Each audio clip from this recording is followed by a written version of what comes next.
Vamos a abrir nuestra Biblia en el último libro, el libro del Apocalipsis.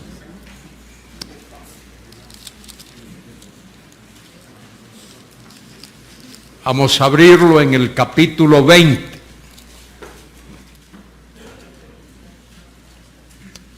Apocalipsis capítulo 20. Y voy a leer los versículos del 1 al 6. Apocalipsis 20 del 1 al 6.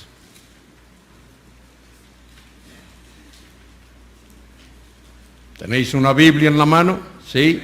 Amén. Bien, dice, ahí en la Reina Valera comienza con vi, pero en el texto original hay una conjunción. Y vi. ¿Por qué es importante esa conjunción? Porque Juan ha estado relatando cosas, ha estado hablando de cosas, relatando cosas. En el Apocalipsis el capítulo comienza con un y, porque hay una serie de datos que se van enlazando. Y ahí esa conjunción es importante. Y vi un ángel que descendía del cielo con la llave del abismo y una gran cadena en la mano, y prendió al dragón, la serpiente antigua que es el diablo y Satanás, y lo ató por 1000 años. Y lo arrojó al abismo, y lo encerró y puso su sello sobre él, para que no engañase más a las naciones, hasta que fuesen cumplidos 1000 años. Y después de esto debe ser desatado por un poco o por un poquito de tiempo. Y vi tronos, y se sentaron sobre ellos los que recibieron facultad de juzgar. Y vi las almas de los decapitados por causa del testimonio de Jesús y por la palabra de Dios, los que no habían adorado a la bestia ni a su imagen, y que no recibieron la marca en sus frentes ni en sus manos, y vivieron y reinaron con Cristo 1000 años. Pero los otros muertos no volvieron a vivir hasta que se cumplieron 1000 años. Esta es la primera resurrección. Bienaventurado y santo el que tiene parte en la primera resurrección. La segunda muerte no tiene potestad sobre estos, sino que serán sacerdotes de Dios y de Cristo, y reinarán con él 1000 años. Tremendo pasaje, lindo, muy enfático, muy compacto. Este pasaje, como podéis ver, está en el capítulo 20 del libro del Apocalipsis, al final casi del libro. El libro tiene 22 capítulos. Capítulo 20, luego el 21 y el 22. Debido a que el Apocalipsis es un libro donde hay muchos símbolos, mucho lenguaje figurado, muchas metáforas, algunos escritores, varios, quizá podría decir muchos, particularmente amilenaristas, los que no creen que habrá un milenio en la tierra. Cuando leen ese pasaje, argumentan lo siguiente. La palabra 1000 años o milenio, chiliasmos, solo aparece ahí, en el capítulo 20 del Apocalipsis. Este es el argumento que ellos usan. Escúchenme, porque esto que voy a decir es importante y podéis leerlo en los libros que escriben los amilenaristas. ¿Qué dice? Que la palabra 1000 años o milenio o chiliasmos aparece solo en este capítulo 20 y solo en el libro del Apocalipsis. ¿Seguís hasta ahí? ¿Me seguís hasta ahí? Sí, sí. Bien. Y que el libro del Apocalipsis es un libro de símbolos. Mucho lenguaje figurado.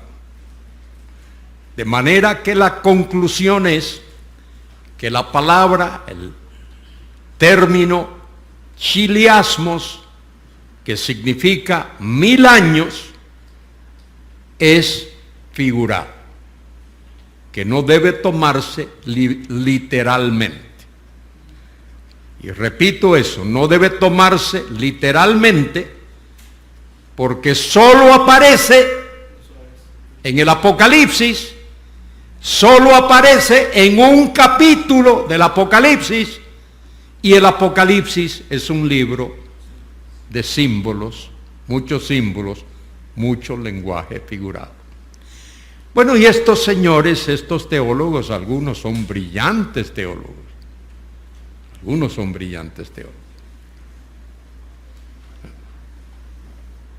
Doctor Hockima, doctor Luis Berkov y muchos otros del campo amilenarista.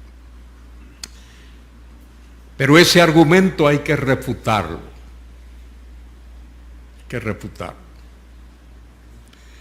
Mire, cuando se trata de profecía, cosas que van a ocurrir,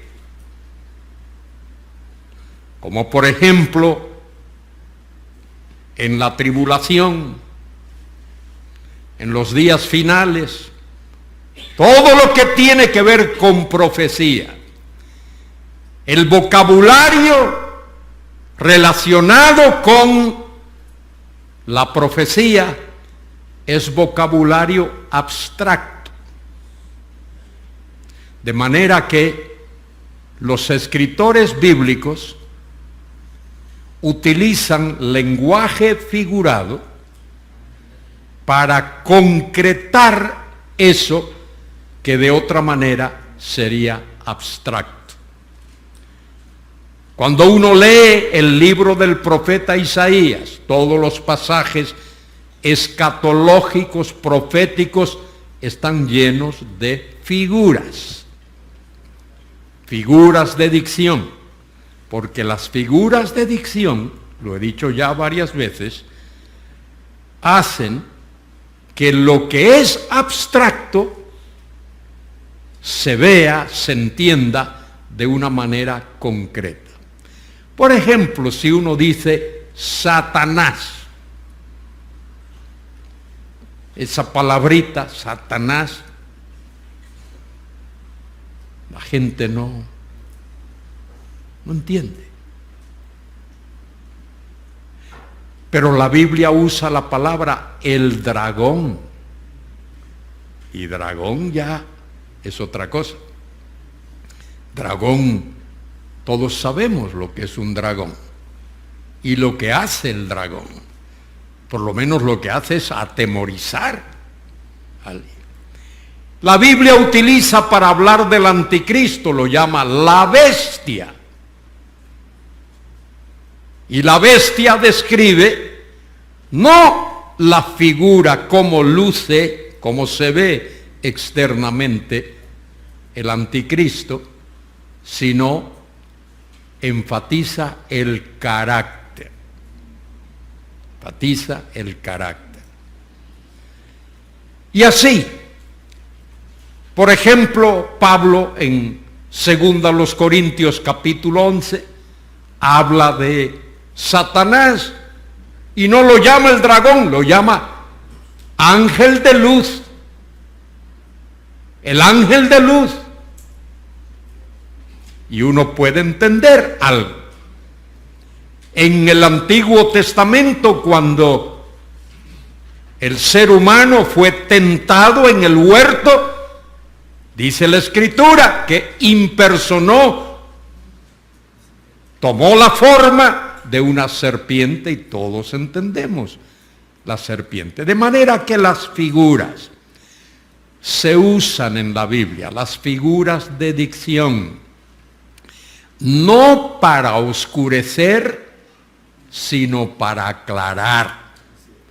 Las figuras de dicción no es para poner un velo sobre la mente, sino todo lo contrario, descorrer el velo para que uno pueda entender mejor de qué se está hablando. Aquí es exactamente lo mismo. Exactamente lo mismo. Aquí se habla de un milenio, 1000 años. Pero fíjese otra cosa. Todo el Antiguo Testamento, prácticamente, todo el Antiguo Testamento, desde el Génesis hasta Malaquías, enseña que en esta tierra habrá un reino mesiánico, un reino sobre el cual el Mesías ha de reinar. En Génesis se habla de eso.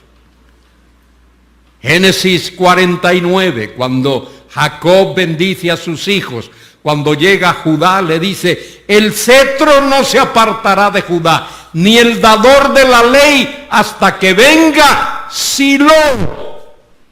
Y Silo es una palabrita hebrea que significa aquel a quien le pertenece, aquel que tiene el derecho. Tiene el derecho de reinar, le pertenece el reino. De manera que ahí tenemos una referencia al reino, y si uno sigue leyendo Éxodo, Levítico, Números, Deuteronomio y sigue Josué, Jueces, Ruth, todos los libros de la Biblia, los profetas, Isaías, hemos visto pasajes de Isaías, Jeremías, Lamentaciones, Ezequiel, Daniel, y seguimos con los profetas menores, Oseas, Joel, Amós, Nahum, Habacuc, Sofonías, todos los profetas, hasta Malaquías.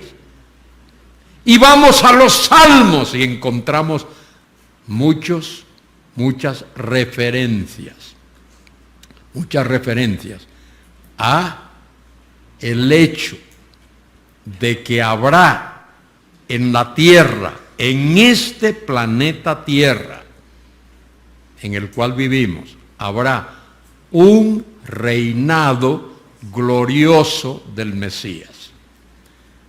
Habrá un reinado mesiánico. Cuando llegamos al libro del Apocalipsis, eso que todo el Antiguo Testamento dice, que se leímos esta mañana el Salmo 72, todo lo que ocurrirá, todo lo que dice el Antiguo Testamento, los 39 libros del Antiguo Testamento, todo lo que dice el Antiguo Testamento, los 39 libros del Antiguo Testamento. Quiero recalcar eso, no os dejéis aturdir ni confundir. escuchadme,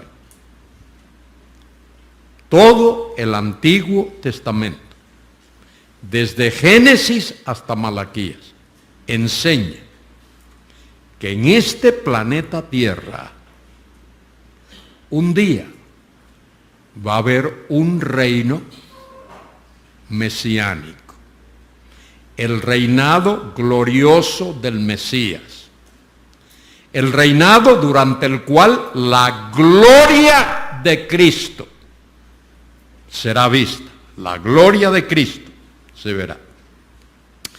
De manera que eso lo enseña todo el Antiguo Testamento.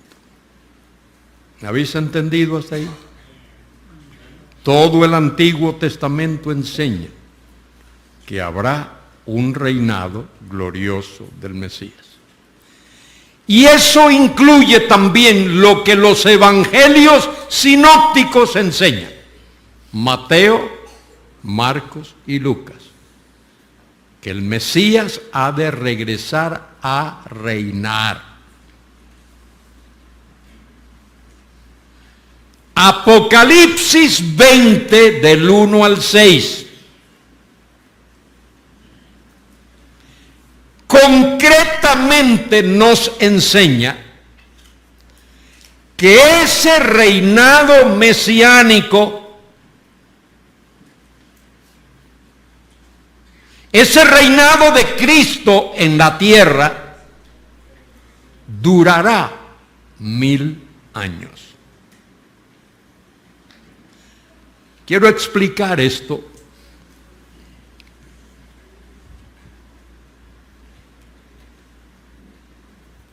Quiero explicarlo de nuevo.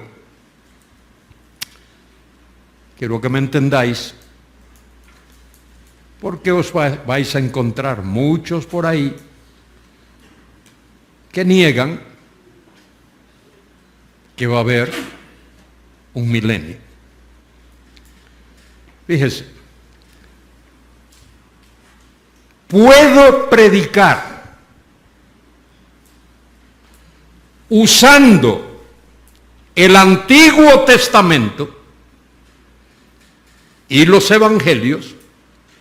Puedo predicar con claridad, con contundencia, con apego a las Escrituras. Puedo predicar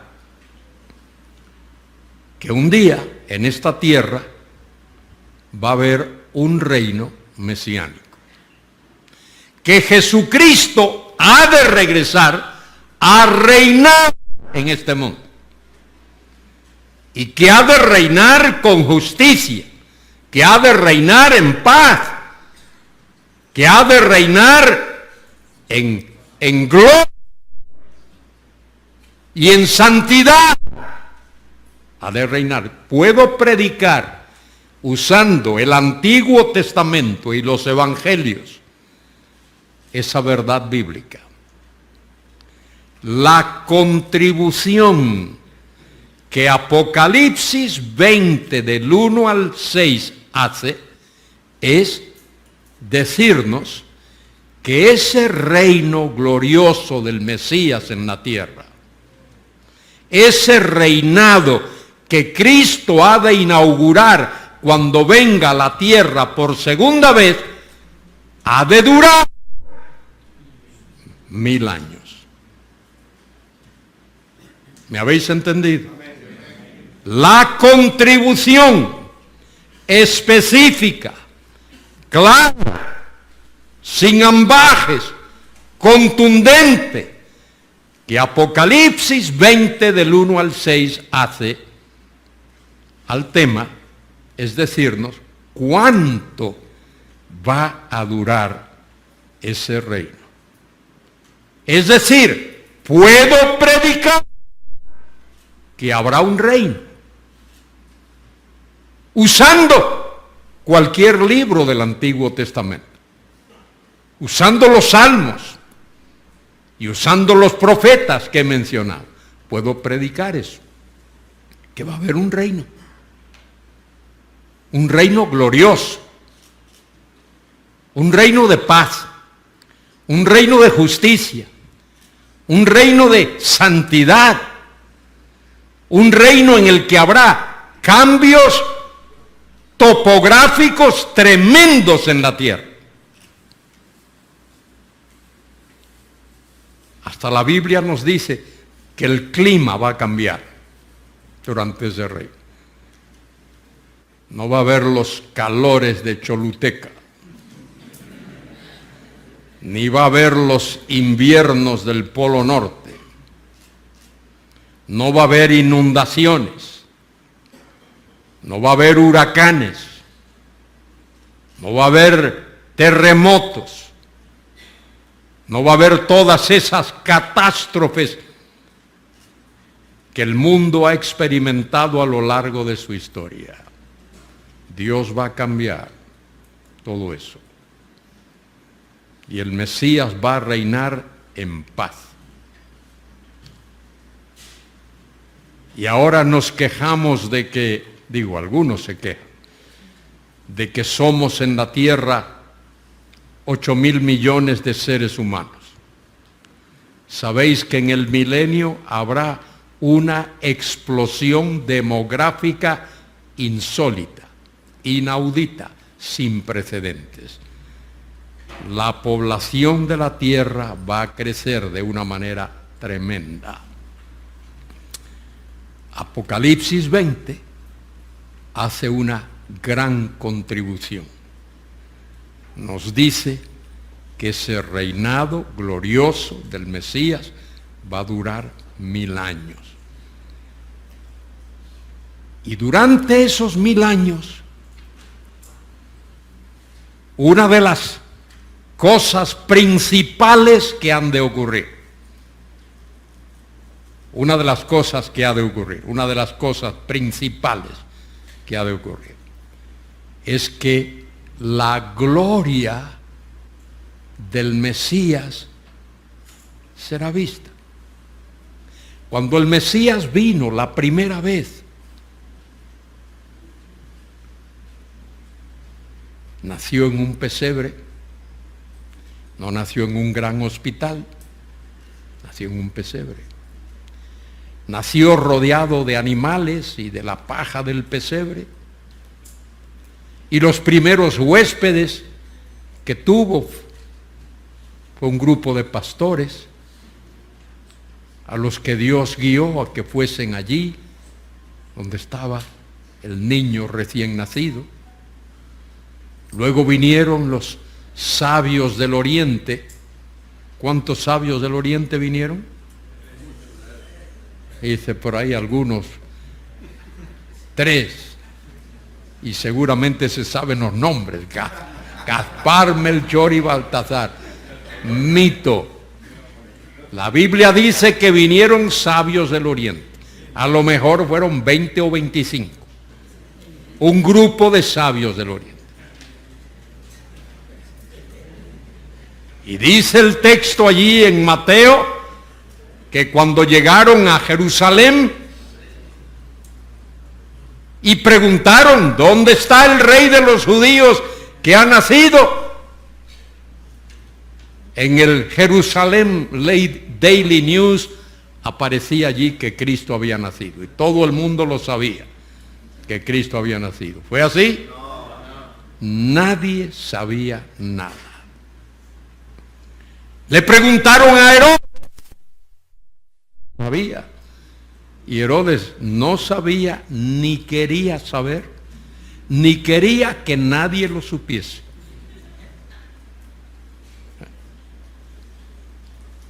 Y Herodes, cuando vio lo que venía, dio una orden: matar a todos los niños. ¿De cuántos? De 2 años abajo. Por eso es muy posible que Cristo naciese por el año 5 antes de Cristo. O 6. ¿Por qué? Porque Herodes murió en el año 4 antes de Cristo. Y Cristo nació cuando el rey Herodes vivía y reinaba. De manera que a lo mejor Cristo nació en el año 5 pudo haber sido en el 6 antes de Cristo. Fíjese la cronología. Y luego, la familia del niño que ha nacido tiene que salir huyendo y se va a Egipto. Hasta que allá el niño crece y luego regresa después de la muerte de Herodes. Después de la muerte de Herodes, regresan y van a vivir primero en otro sitio, pero luego se van a Nazaret, porque la Escritura dice que sería llamado Nazareno. Fue a vivir a Nazaret. Fíjese la humillación del Señor. ¿Cuál era el dicho en aquellos tiempos? Puede Nazaret. Nazaret era lo peor de lo peor. Es más, hoy día no ha cambiado mucho Nazaret. Uno va a Nazaret y uno siente un poco de tensión allí. Y allí vivió el Señor. Y vivió por lo menos 18 años. O más. Hasta que luego, ya cuando tiene unos 30 años, va delante de Juan el Bautizador para que Juan lo bautice. Pregunto, vosotros que sabéis, estáis bien informados, ¿por qué se bautiza uno? ¿Cuántos hay aquí que han sido bautizados? Casi todos. Aquí hay un hermano que no ha sido bautizado. ¿Usted ha sido bautizado? ¿Y por qué no levantó la mano cuando pregunté? Ah, ya lo sé, es que el hermano tiene reuma, no puede levantar la mano. Tiene artritis, ¿no? A ver, ¿cuántos han sido bautizados? Ah, ya se le quitó la artritis, mírenlo.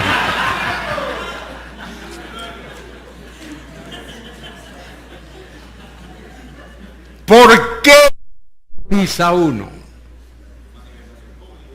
¿Por qué? Porque uno quiere dar testimonio público de su fe en el Señor. Uno se bautiza porque ha nacido de nuevo y ahora quiere dar testimonio público.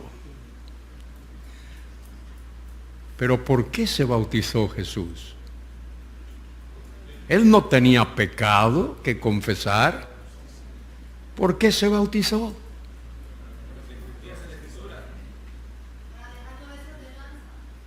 Bien, algunos. Para que se cumpliese la Escritura. Esa es una buena declaración. Pero Jesús se bautizó por algunas razones muy concretas. Primero, Él es bautizado por Juan, porque se identifica con la nación a la que ha venido a salvar. Se bautiza para identificarse con la raza humana que ha venido a salvar. Se bautiza para que Juan, el que lo bautiza, esté seguro de que Él es, porque Dios le dijo a Juan, aquel sobre el cual vieres descender al Espíritu. De manera que Jesús fue bautizado no por las razones por las que tú y yo somos bautizados, o fuimos bautizados, o cualquier persona es bautizada.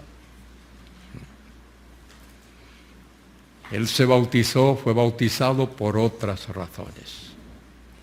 Y después que es bautizado, que Dios se lo identifica a Juan allí en Mateo 3:17 se escucha la voz del cielo que Juan oye diciendo: este es mi Hijo amado, en el cual tengo complacencia. Y ahí se inaugura el ministerio terrenal del Mesías. A partir de ahí él sale a enseñar, pero antes ocurre otra cosa. ¿Qué ocurre antes? Fue tentado. ¿Por qué Jesús fue bautizado y por qué Jesús fue tentado? Son dos buenas preguntas. Dos buenas preguntas. Él fue tentado para ver si podía pecar. ¿Cuántos creen eso? ¿Cuántos herejes creen eso?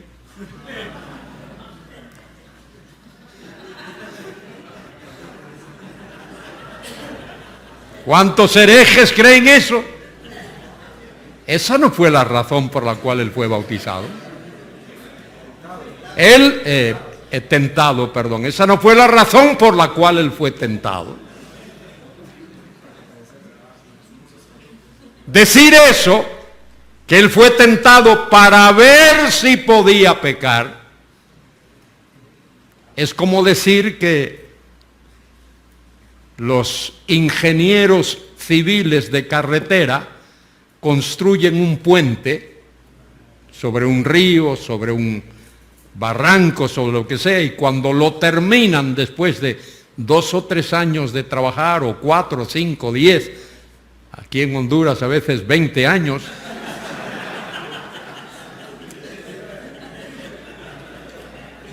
después que lo terminan, entonces prueban el puente a ver si se va a caer. ¿Para eso prueban el puente? ¿Para qué lo prueban? ¿Para ver si se va a caer? No, para demostrar que no se va a caer. De manera que Cristo no fue tentado para ver si podía pecar. Cristo fue tentado para demostrar que no podía pecar. Cristo no podía pecar. Y no podía pecar porque Cristo es una persona divina. Decir que Cristo podía pecar es decir que Dios podía pecar.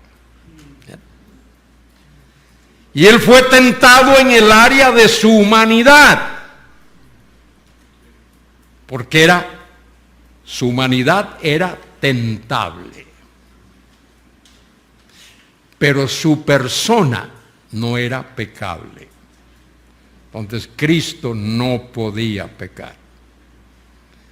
Dios no puede pecar. Y Él es Dios. Pero su persona, su humanidad podía ser tentada.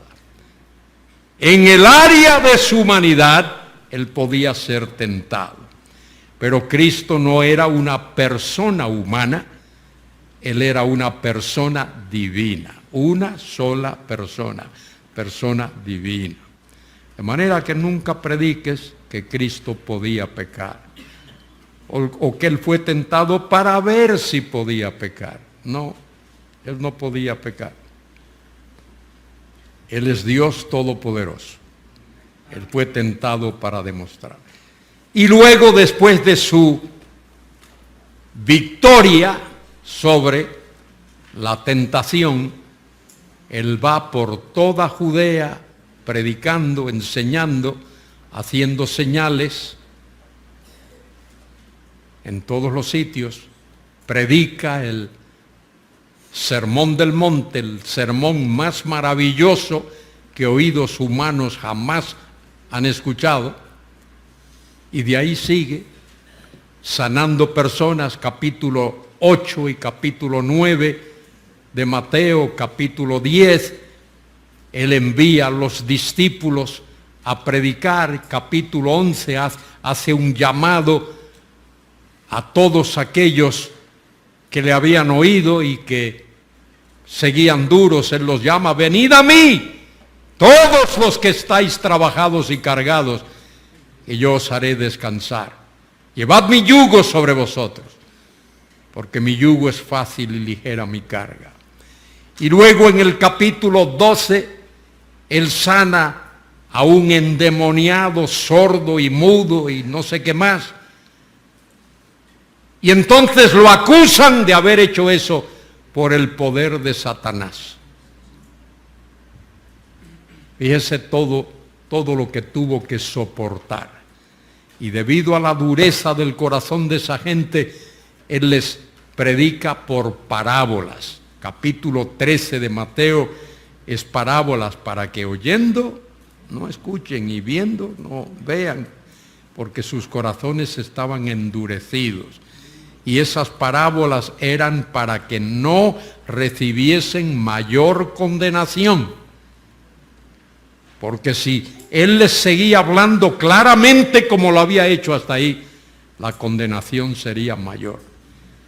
Y así el Señor enseña capítulo 14, capítulo 15, 16, ya lo vimos, cuando anuncia que Él establecería la iglesia en este mundo.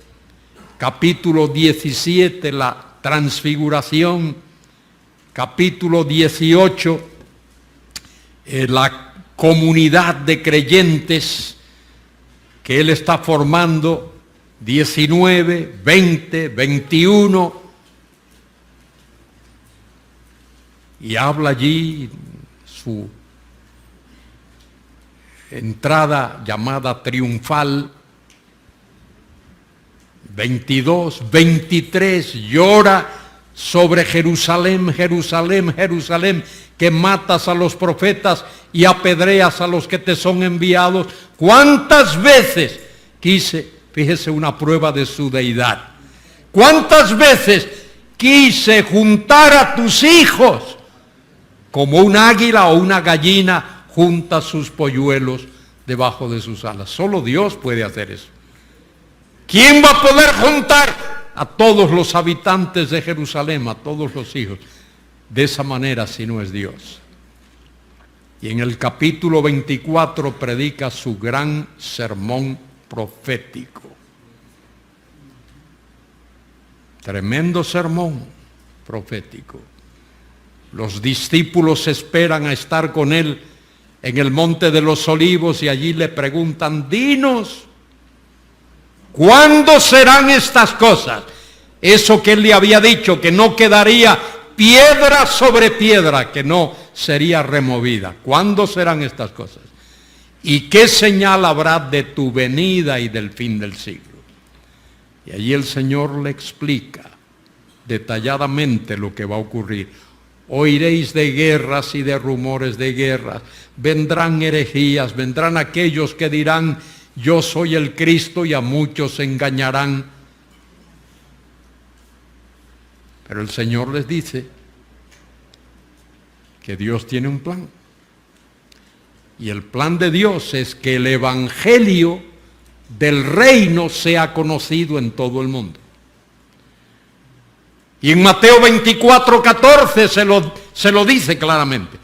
Este evangelio del reino será predicado en todas las naciones y entonces será el fin.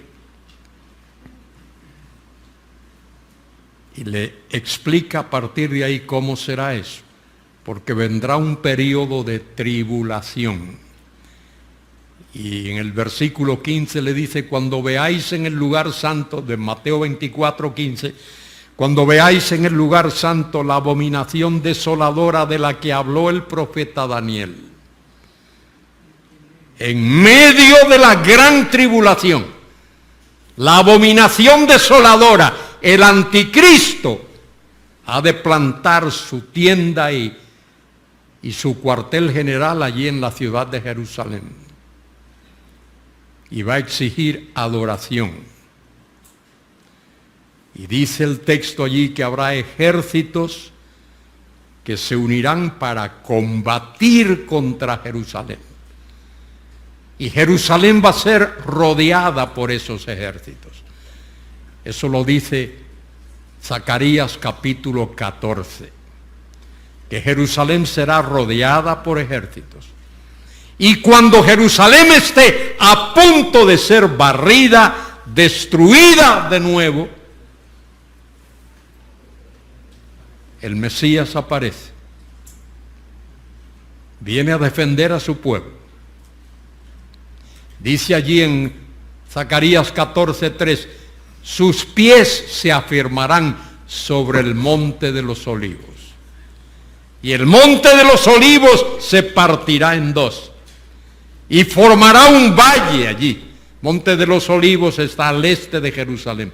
Desde el monte de los olivos, que está a 1,5 kilómetros, no más, quizá poquito más, pero no más, uno puede ver toda la ciudad de Jerusalén. Ese trayecto se puede hacer a pie.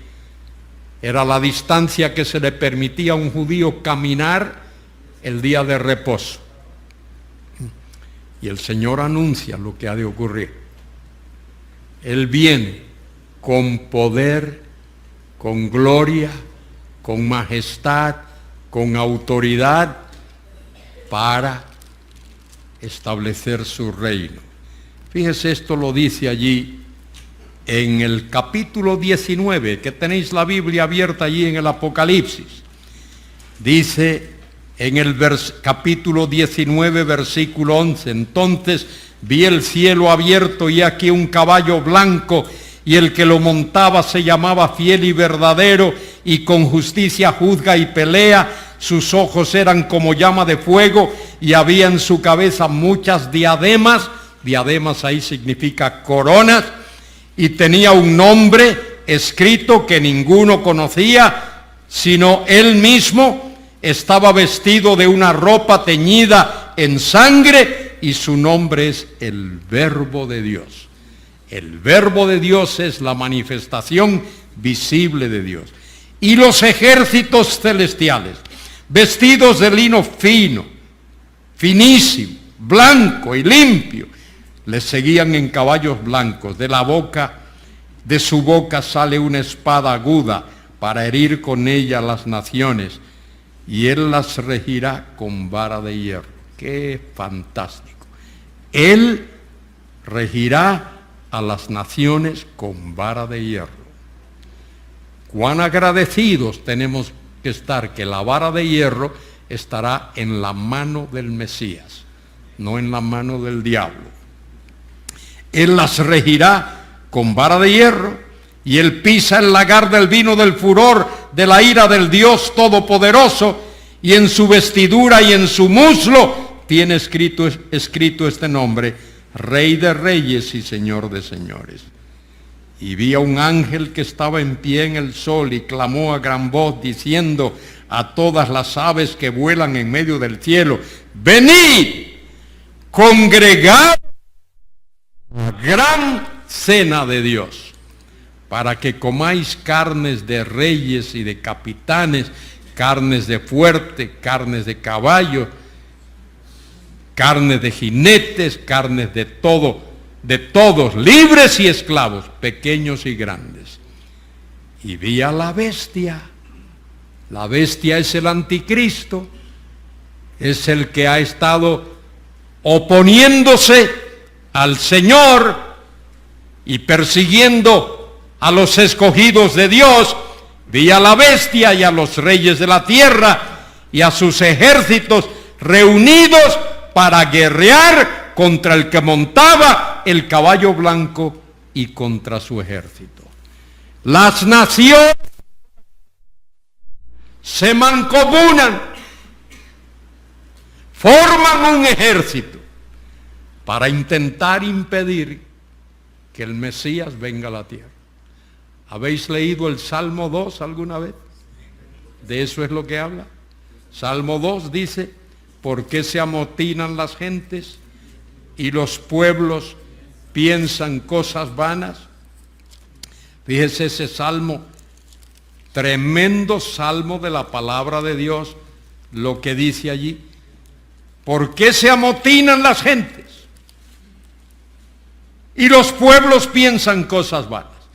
Se levantarán los reyes de la tierra, estos de los que acabo de leer en Apocalipsis, y príncipes consultarán unidos, se ponen de acuerdo contra Jehová y contra ¿quién? ¿Quién es su ungido? Su Mesías.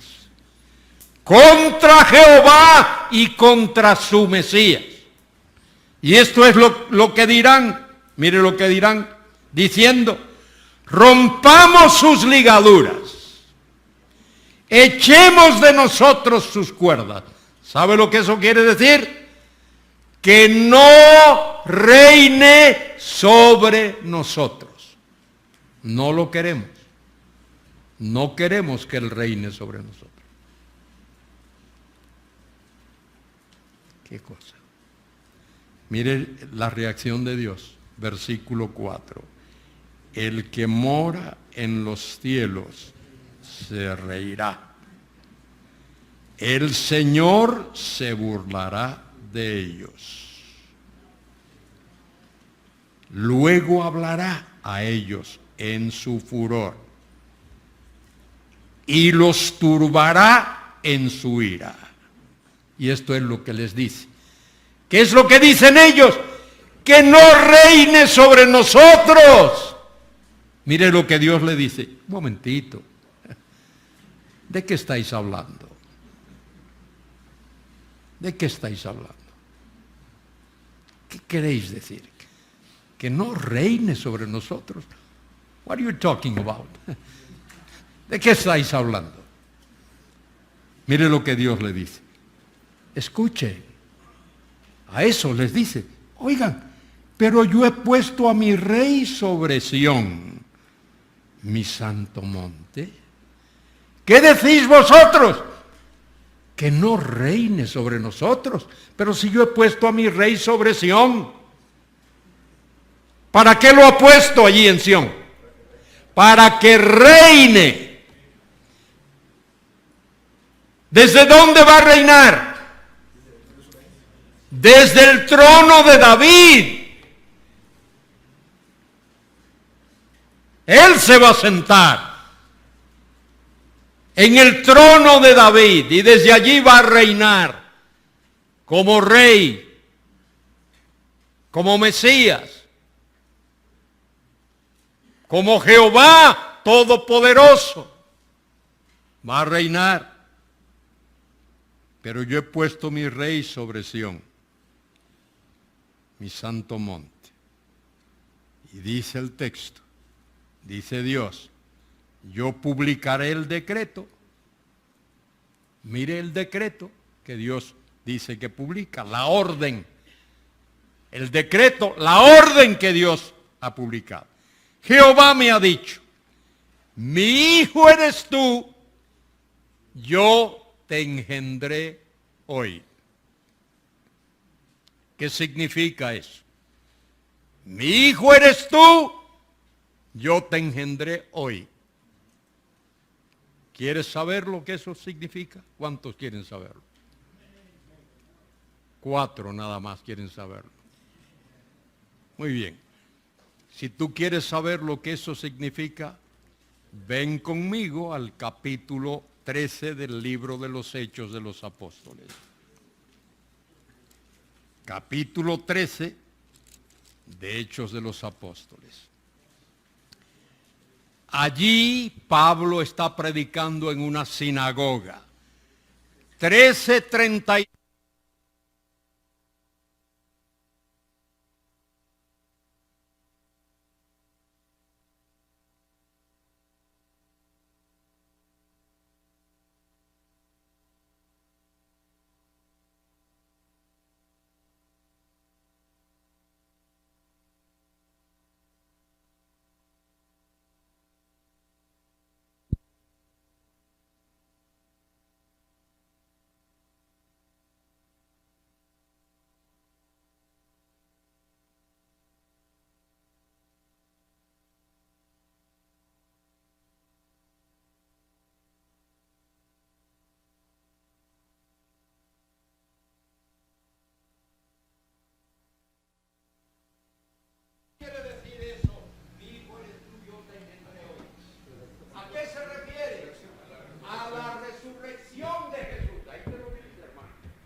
que ir a un sitio a buscar información, ahí te lo dice. Mi hijo eres tú, yo te he engendrado hoy, tiene que ver no con el origen de Cristo, no con el hecho de que Él haya sido engendrado en la eternidad o por ahí en otro sitio. Tiene que ver con la resurrección de Jesús. Él fue resucitado de entre los muertos. ¿Para qué? Para que pueda sentarse en el trono de David como rey mesiánico. Eso es lo que dice el texto. Eso es interpretación literal del texto. Eso es hermenéutica literal. Lo que el texto está diciendo en su contexto. De manera que cuando dice, yo publicaré el decreto, Jehová ha dicho, mi hijo eres tú, yo te engendré hoy, lo engendró al sacarlo del sepulcro vivo, glorioso, para que pueda sentarse en el trono de David como rey mesiánico. Lo dice la Biblia claramente, ahí está. Lo único que hay que hacer es leer la Biblia con cuidado. Y cuando uno lee la Biblia con cuidado, aprende muchas cosas. ¿Verdad que sí? Digan que sí. Así. Aquí somos tremendos. Ahí tenemos el equipo A aquí. Cambian la pilita para que uno pueda. Muy bien.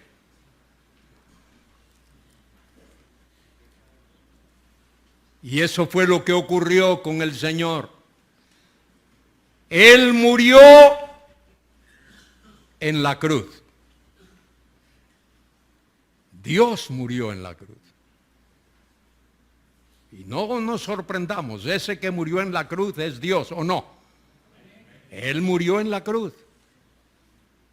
Pero tuvo que encarnarse, humanarse, tomar cuerpo humano, tomar naturaleza humana para poder morir.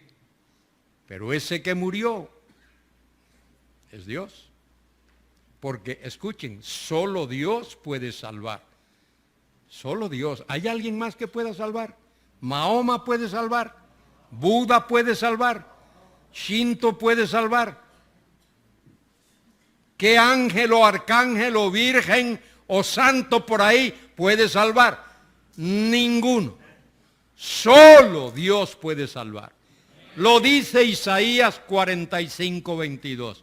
Mirad a mí y sed salvos todos los términos de la tierra, porque yo soy Dios y no hay más.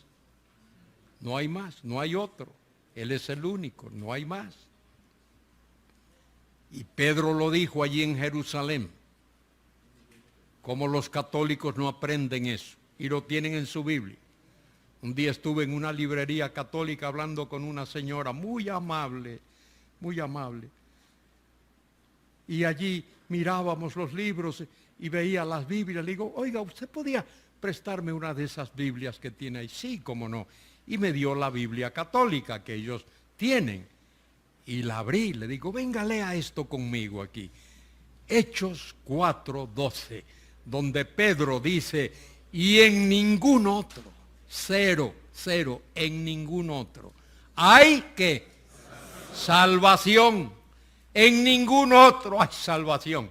Porque no hay otro nombre. No hay nombre, ahí significa persona. No hay otra persona debajo del cielo dado a los hombres en que podamos ser salvos.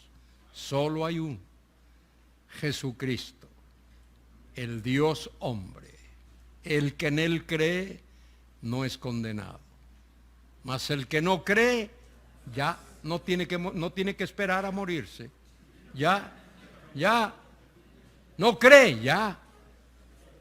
Porque no ha creído en el nombre del unigénito Hijo de Dios. El que cree en el Hijo tiene vida eterna. El que es incrédulo al Hijo no verá la vida, sino que la ira de Dios está sobre él. Y eso es lo que enseña la Biblia. De manera que es ese el que tiene derecho a reinar. Hemos visto ahí en el capítulo 19 del Apocalipsis cómo él viene glorioso, seguido de sus ejércitos, como Rey de reyes y Señor de señores. Y él es el único que entra en combate, con la espada que sale de su boca. No tiene que hacer otra cosa. La espada que sale de su boca es su palabra. Él puede mirar a alguien y decirle, muérete, y ahí queda. Vengan, entiérrenlo. En ningún otro hay salvación. Y dice aquí, después que él ha apresado a la bestia y al falso profeta y los ha echado en el lago de fuego que arde con azufre, dice el texto que Juan vio a un ángel que descendía del cielo. Fíjese, lenguaje que podamos entender.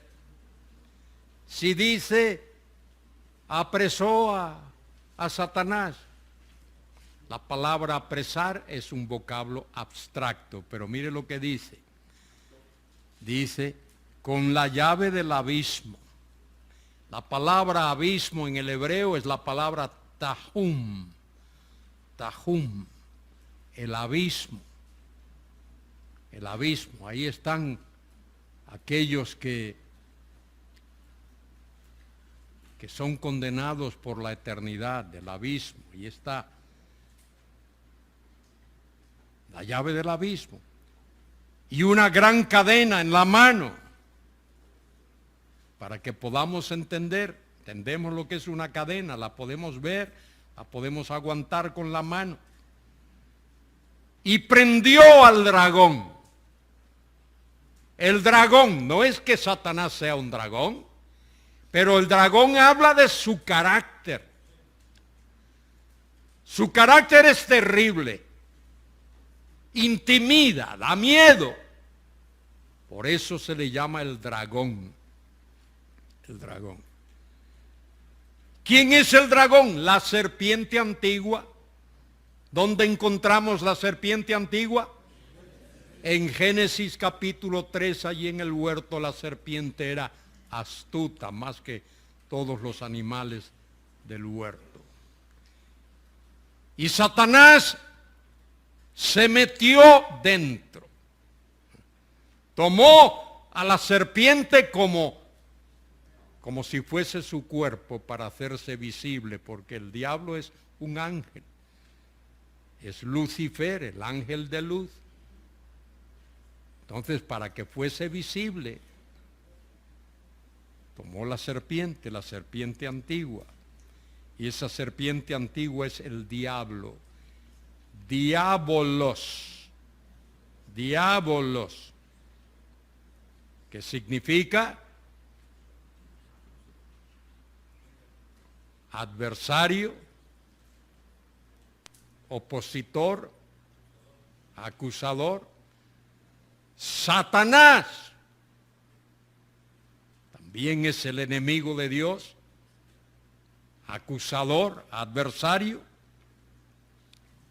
y lo ató por 1000 años. Ahí está, chiliasmos, 1000 años. Y aquí, Apocalipsis 20, va a añadir, lo repito para que no se os olvide, el elemento que faltaba. ¿Cuál era el elemento que faltaba? ¿Perdón? ¿Cuánto durará el reinado terrenal de Cristo? Apocalipsis 20 nos da esa información. Los salmos hablan de que habrá un reinado glorioso del Mesías. Isaías nos habla de que habrá un reinado glorioso del Mesías. Ezequiel, que habrá un reinado glorioso del Mesías. Daniel, que habrá un reinado glorioso del Mesías. Y así muchos libros del Antiguo Testamento. Y a esa información que recibimos del Antiguo Testamento, Juan le añade un dato que falta. ¿Cuál es el dato que falta? ¿Cuánto va a durar ese reinado terrenal? Va a durar 1000 años. Durante esos 1000 años, que no se le olvide, anótelo si usted cree que se le va a olvidar. Durante esos 1000 años, la gloria divina de Cristo va a ser vista. Su gloria divina, la gloria de su deidad va a ser vista. Segundo, la gloria de su humanidad va a ser vista. Y no va a ser vista por separado, porque Cristo es una sola persona. Él es la segunda persona de la Trinidad. Durante los 1000 años de ese periodo, del milenio, de ese reinado, su gloria divina, su gloria como Dios va a ser vista. Y su gloria, la gloria de su perfecta humanidad, la gloria de su absoluta deidad y la gloria de su perfecta humanidad van a ser vistas durante esos 1000 años. ¿Para qué es el milenio? Para manifestar la gloria de Cristo. En el milenio, el tiempo cuenta. Por eso es milenio, 1000 años. El milenio no es la eternidad. Es lo que más se parece a la eternidad, pero no es la eternidad. Tiempo cuenta. De manera que la gloria de la absoluta deidad de Cristo y la gloria de la perfecta humanidad de Cristo van a ser vistas durante ese tiempo de manera histórica, de manera real. Por 1000 años. Toda la tierra va a contemplar su gloria. Fantástico, toda la tierra, de mar a mar, de un ¿Qué dice Isaías 11:9? ¿Qué dice? Toda la tierra será llena ¿de qué? De la gloria de Jehová, del conocimiento. ¿Qué es la gloria de Jehová? La persona gloriosa del Mesías.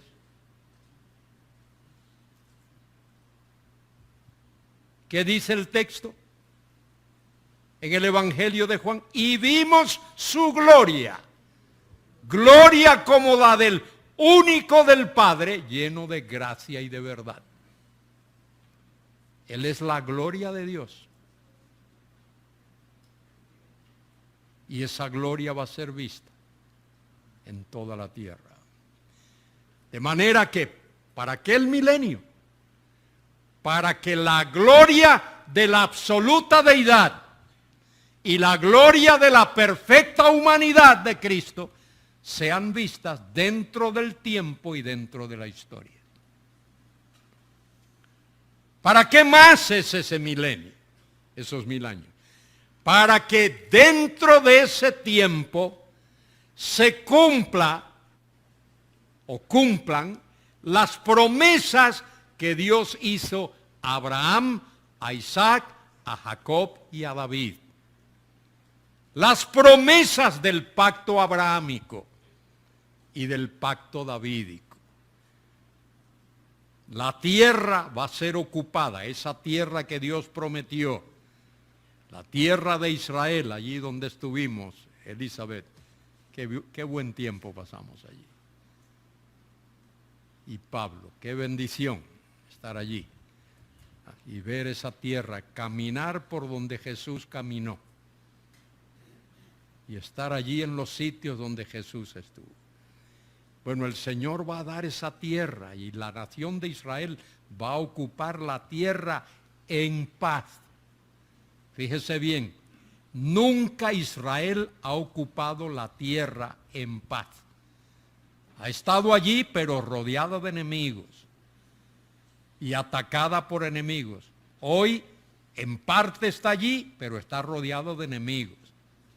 Y hay más israelitas fuera de la tierra de los que hay en la tierra. El milenio va a servir también para que las promesas del pacto de Dios con Abraham, con Isaac, con Jacob y con David se cumplan. Fantástico lo que Dios va a hacer. Y con el milenio, Dios culmina su historia. Cuando hablo de historia, quiero decir cuando el tiempo cuenta. Su plan, su historia de que en este mundo, en esta tierra, haya un reino en el cual Dios sea glorificado, sea honrado, sea adorado y sea obedecido dentro del tiempo. Para eso Dios creó la tierra y para eso Dios creó al hombre. Dios creó al hombre para que el hombre fuese su vasallo, fuese su representante aquí en la tierra. Y el hombre obedeciese a su Dios y fuese bendecido por Dios. Después de que pase esto, de que se cumplan esos 1000 años, entonces ya entramos en la eternidad. Y en la eternidad, Dios siempre ha sido adorado y lo será. Y aquellos que se rebelaron, aquellos ángeles, fueron echados fuera. Y esos ángeles que se rebelaron nunca podrán ser salvos. Los ángeles nunca podrán ser salvos, porque cada ángel es una creación en particular. Dios creó a los ángeles uno por uno. Lo hizo todos a la vez, pero uno a uno. Solo Dios puede hacer eso. Los ángeles no tienen parentesco, no tienen mamá ni papá, ni primos, ni hermanos, ni tíos, ni suegras. Pobres suegras. Pobres suegras. Son buenas. Muchas de ellas son buenas. Yo tuve una suegra magnífica y ahora es mucho mejor. Está con el Señor en la gloria. Pero fue muy buena persona. Bien. La serpiente antigua, Satanás el diablo, lo ató por 1000 años y lo arrojó al Tajum, al abismo, y lo encerró y puso su sello sobre él para que no engañe más a las naciones. ¿Cuál es el principal ministerio del diablo en el mundo? Engañar a seres humanos, engañar a las naciones. Desde el principio, ¿qué le dijo al hombre? Con que Dios os ha dicho. Y le dijo una mentira. No moriréis. Y Dios le había dicho, sí moriréis. Y en la tentación, ¿qué hizo Satanás? Primero le dijo a Jesús, allí en Mateo 4, cuando el Señor, después de haber estado 40 días y 40 noches sin comer, tenía hambre, por su naturaleza humana, tenía hambre. Y el diablo le dice, dile a estas piedras que se vuelvan pan. Fíjese qué tremenda tentación. Suponte que el diablo te aparece a ti o a mí, que te aparezca a ti mejor.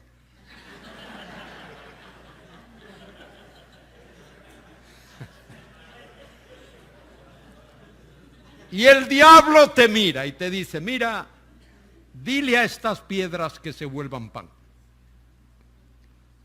Tú estás todo un día diciéndole, piedras, volveos pan. Piedras, volveos pan. Pasa ese día, viene el otro, y el otro, y el otro, y el otro. Termina la semana, termina el mes, termina el año, y tú dices, piedras, volveos pan. ¿Se van a volver pan? No. Fíjese, esto es serio, ¿eh? Esto es serio. Pero Jesús, si solo lo hubiese pensado, nada más con pensar, esas piedras se hubiesen vuelto pan. De manera que la tentación para Jesús fue increíblemente mayor de lo que sería para cualquiera de nosotros. Y luego, ¿qué hace el diablo? Lleva al Señor allí al pináculo del templo y le dice, échate abajo. Y mire, el diablo se sabe la Biblia, le dice, le cita un salmo.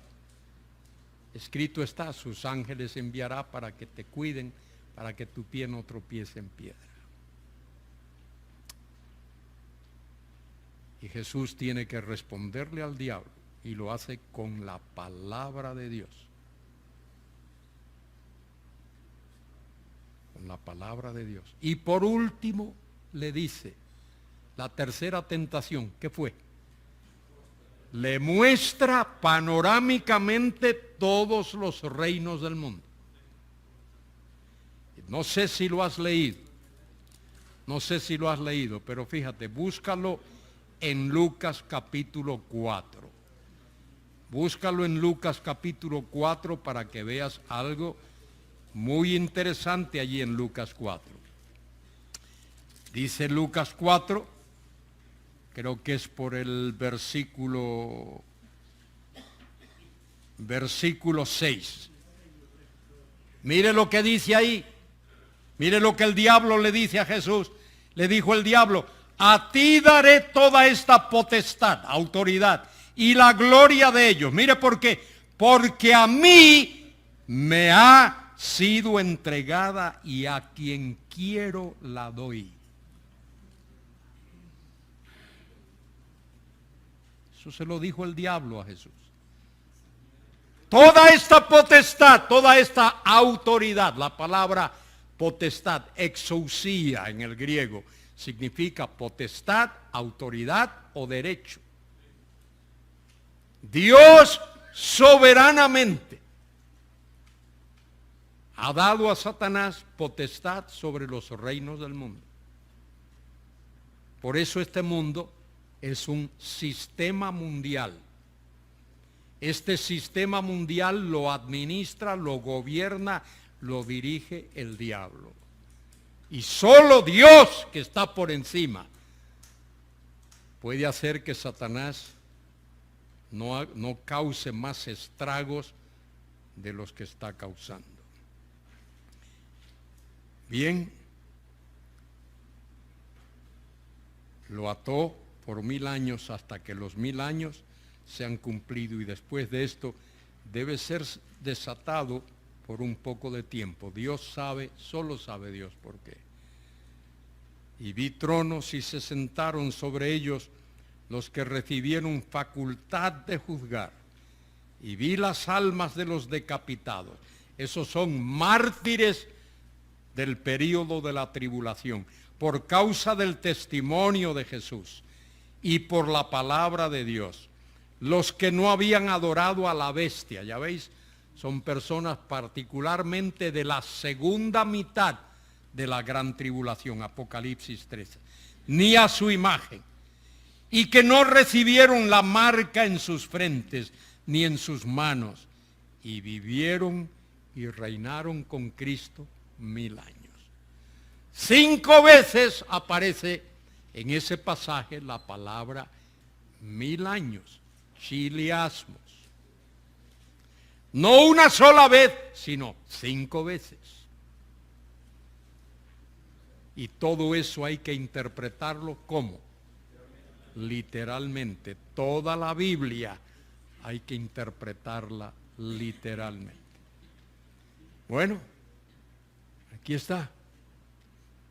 Por eso Dios nos ha dado su palabra, su revelación, para que la leamos y la estudiemos bajo la dirección del Espíritu Santo. Esos 1000 años son literales, no son figurados. No es mítica la cosa, no es simbólico, son 1000 años. Y esos 1000 años es el tiempo que durará el reinado terrenal de Cristo, el reinado del Mesías aquí en esta tierra. Y el Mesías reinará durante ese tiempo por las razones que he dado.